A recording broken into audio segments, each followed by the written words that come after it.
ฝนตกดี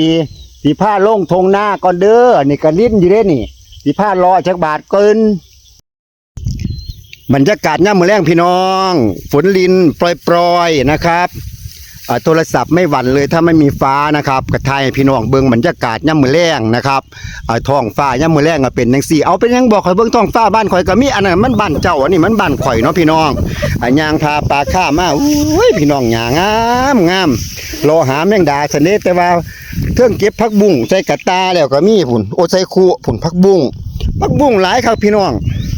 เก็บเอาไปกินกับปนปลาทูก็ใส่แมงดาเพิ่นนั่นละเนี่ยมันแซ่บเนาะพี่น้องเนาะอีสานบ้านเฮาตั้งแต่เก่าโบราณมาเพิ่นว่านี่ท้องฟ้ามื้อนี้มื้อแรงมื้อเจ้าว่ามันสิตกอีกบ่นี่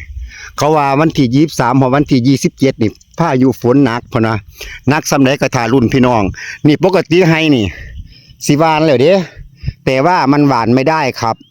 ตั้งแต่ดำก็ยังท่วมอยู่ทั้งลงอันนี้เพิ่นว่าทั้งลงทั้งลุมอันนี้หน้าทางเทิงหน้าเป็นขันบันไดพี่น้องน้ำทั้งเทิงก็สิไหลลงมาทางใต้บ่มีเด้น้ำทางใต้ไหลไปทางเทิงหมู่เจ้าอย่าพากันคิดเด้อมันมีหาลังหน้าเพิ่นเอาน้ำทางใต้เป่งขึ้นไปทางเทิงมันบ่แม่นสูบเนาะพี่น้องมันเป่งขึ้นยากมันเป่งขึ้นยากพี่น้องเอ้ยพี่น้องเอ้ยเอาย่างพี่น้องย่างเลาะบ่ได้ดอกแมงดาได้แต่คลิปมันละ